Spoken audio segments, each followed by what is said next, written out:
Hello everyone and welcome to another ChatGPT tutorial. Today we are going to learn how to connect ChatGPT with Shopify. We are going to go straight to the point. Before we do that, make sure you like the video, subscribe to the channel.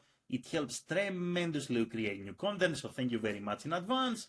And let's get started. So all you have to do is to click on the bottom left hand side, then you're going to go to settings, then here you're going to select plugins, and you are going to click on browse plugins.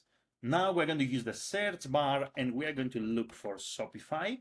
And once you find the Shopify plugin, you're going to click on it and you are going to say install plugin. Now the system is going to prompt you to sign in to your Shopify store. And that's the next step. All you have to do is to sign in your Shopify store.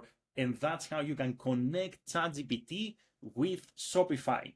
Now, what can you do with this connection?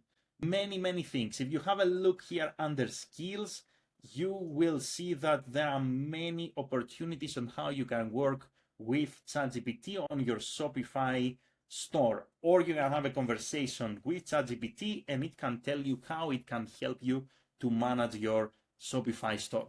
So that's all. That's how you can connect ChatGPT with Shopify. This connection is also free, meaning that you don't need to have a paid ChatGPT plan to connect with Shopify. I don't have any ChatGPT subscription and I am able to connect my Shopify store here. So that's it. That's how you can connect Shopify with ChatGPT. Let me know if you have any questions in the comments below. If you want to work with me, there are links in the video description. Thank you very much for watching and have an amazing day in any time zone. Bye everyone.